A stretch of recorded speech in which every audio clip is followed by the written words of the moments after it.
Yao Ming was the second ever Chinese basketball player to ever enter the NBA, and during his time in the NBA, he was one of the most dominant big men ever. Yao used his extreme size, skill, and surprising agility for a man who was 7'6" to dominate the paint in the Western Conference. Ming was perhaps the only big man in the league to ever give Shaquille O'Neal true trouble, and he had a career that appeared larger than life, balancing both the expectations of an entire nation alongside his own personal basketball career. Yet despite being an all-star in every single one of his seasons, Yao Ming ended up retiring from the NBA in the middle of what should have been his prime, at age 30. So what happened to Yao Ming? What led to him retiring from the NBA early, and what has he been doing ever since leaving? This video will cover all of these questions, as well as giving a history of Yao Ming and how he managed to dominate the NBA for a brief stretch in the 2000s. Yao Ming was born and raised in China to two professional basketball players. When he was born, he weighed in at twice the national average weight. Yao was huge from birth. When he was just 10 years old, he was already 5'5", and his family sent him to a doctor to gain an estimation of what his height would be. The professional test estimated that Yao would grow to 7'3", and with that, his dedication and high-level training for basketball would begin, in order to take advantage of his huge frame and become one of the greatest basketball players ever. Ming would try out for the Shanghai Sharks junior team at the age of 13, and after 10-hour practice sessions, he would be accepted into the club. He would go on to play junior basketball there for 4 years before making his debut on the senior side at age 17, where he would play for 4 more years. In his final season in the CBA, Ming would lead the Sharks to their first championship, and Yao averaged an incredible 39 points and 20 rebounds a game throughout the playoffs. Ming was clearly too good for the CBA, and he had his eyes set on coming over to America and the NBA in order to play with the best players in the world and gain international exposure. The Chinese government and the Chinese Basketball Association were not initially keen on the move and had previously thwarted Ming's attempt to enter the draft in 1999. They only allowed him to enter the draft in 2002 if there was a guarantee that the Rockets would take him first overall. Houston ended up making the commitment to Yao, and one of the most fascinating basketball prospects in the world made his way to the NBA. Pundits at the time were divided about how much success Yao would have. There was no doubt that Ming was absolutely huge in size and was a skilled shooter and player, but people worried that he would have trouble dealing with the pace, size, and skill of the NBA. All of which was far higher when compared to the Chinese Basketball Association. But Houston knew that Yao could play, so much so that they called their young star, Steve Francis, back to the office in the offseason to review tape of Ming playing. Francis commented that he didn't find watching tape of young players interesting, but that the incredible size and skill of Yao Ming simply blew him away, and after that day, he knew that the Rockets would have a bright future if they managed to draft Yao Ming. Steve Francis would be one of the first players to really connect with Yao in the locker room when he came over, and it can't be overstated how important that would have been for Yao coming to a foreign country to work. He also brought with him a translator, an agent, his family, and other supporting staff within his team to help with the transition to America. Ming had all of the off-court tools needed to deal with the insane fishbowl of media and hype he was about to swim in. There was only one question yet. Would Yao Ming succeed at playing basketball in the NBA? Critics thought they would be rewarded after Yao's first 6 games, where he only managed to average just over 3 points a game and looked a little bit out of place on the NBA court. But vindication would come for Ming and his fans against the Lakers, where he scored 20 points on perfect shooting and grabbed 6 rebounds in a victory. Then, 2 games later, he would drop 30 points and 16 rebounds off the bench against Dirk and the Dallas Mavericks. With these 2 games against top teams, the narrative in the media completely changed. No longer was Yao a clumsy giant, he was a 7'6" monster with the skills of a guard and the touch of Hakeem in the paint. The NBA was officially on notice. This was no further cemented than when Yao first faced up against Shaq. Many predicted that Shaq would be too big for Ming and would dominate him, but Yao came out and blocked the first 3 shot attempts that Shaq took and ended up helping the Rockets to a 4-point win in overtime. O'Neal had 31 points, and Ming only managed 10 points, 10 rebounds, and 6 blocks, but after the game, Shaq praised Yao and said that he looked forward to their matchups in the future. The two would have a fantastic rivalry over the years, and Yao managed to keep Shaq well below his season averages in most games they played. Yao Ming would also be one of the few big men in the league to have a winning record against the Diesel, winning 7 of his 13 matches against O'Neal. Following this matchup, Yao would go from strength to strength in his rookie season as he became more comfortable playing in the NBA. But it was in his second season he would take his first leap as he averaged 17.5 points, 9 rebounds and 2 blocks a game and led the Rockets to the playoffs for the first time since 1997. Here, they would fall to the Lakers in just 5 games, but the success of Yao's team in just his second season had people thinking he would dominate the NBA for years to come. This idea was simply compounded when the Rockets managed to trade for a disgruntled Tracy McGrady. McGrady had led the NBA in scoring for 2 straight seasons, but had achieved no real team success with the Magic. He made it clear that he would opt out from his contract and leave in free agency the following year, and so the Magic put him on the market.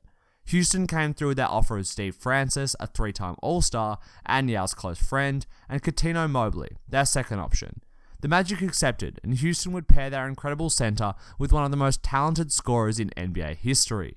Many thought that the Rockets had created a dynasty and would dominate the Western Conference, especially as the Lakers had declined following the departure of Shaq, and Tim Duncan and the Spurs were the biggest threat in the West, alongside Dirk and Dallas.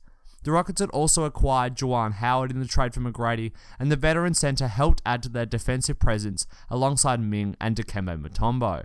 And the Rockets would immediately become a defensive presence with McGrady and Ming and their complementary pieces. They were 4th in the league in defensive rating, allowed the 3rd lowest percentage of shots made, and were the best rebounding team in the league.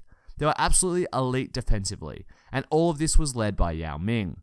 He was simply impossible to score on in the paint and wouldn't bite on pump fakes, simply because he never needed to due to his size.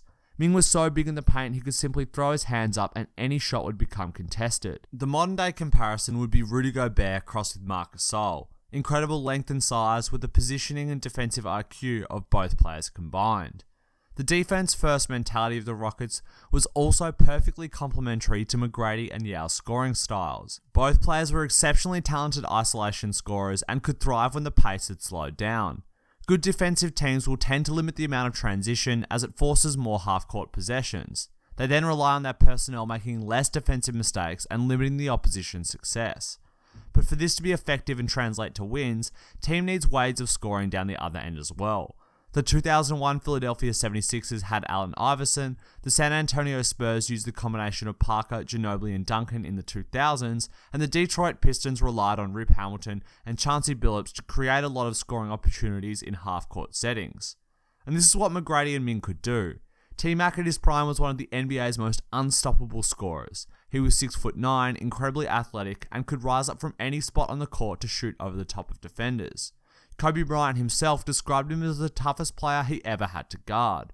Then, Yao Ming could score in the post by shooting over people, backing them down for a dunk in the paint, or using his soft touch and incredible height to shoot an unguardable hook shot.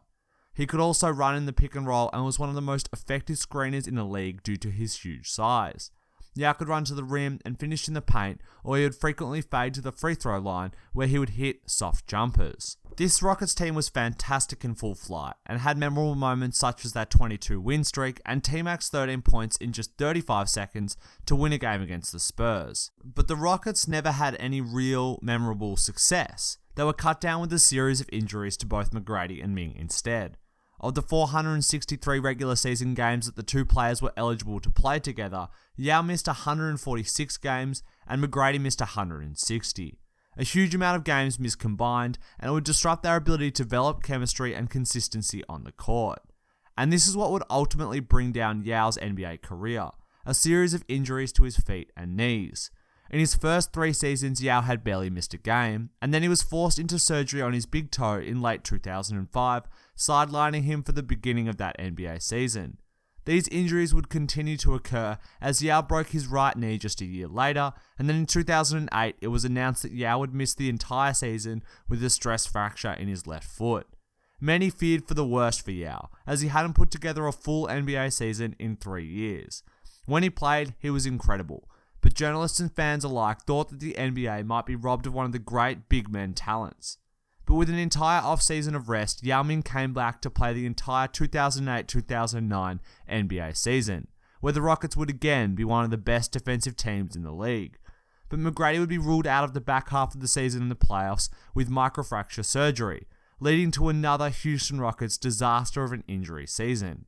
But Yao would still lead a Rockets team with Ron Artest, Shane Battier, Aaron Brooks, Luis Scola, Carl Landry, and Kyle Lowry to a playoff win against the Portland Trailblazers. After this, they would find themselves up against Kobe Bryant, Pau Gasol, and the Lakers. Yao was absolutely dominating in Game 1, as his presence made it impossible to score consistently for the Lakers. And then on the offensive end, he was beasting on the glass and knocking down shot over shot. He also managed to get to the free throw line 10 times and knock down every shot there. He was a problem. But then, Yao went down with a knee injury and had to come off the court in the third quarter.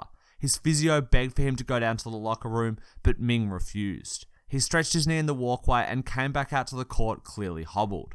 The game had drawn close, and Yao was a rallying sight for Houston, scoring 8 points in the final 4 minutes and winning the game for the Rockets and upsetting the Lakers at home. Yao would play in the next 2 games, but was severely limited in his play, and the Rockets would lose both of them. Then, disaster would strike again as Yao was ruled out of the playoffs with an ankle fracture, and the Rockets lost to the Lakers in 7 games. This ankle fracture would eventually require surgery that kept Yao out of the entire next season. And when he returned, he played just 5 more games before another stretch fracture developed in the same left foot. Yao would be ruled out of the entire season again and would announce his retirement the following off-season.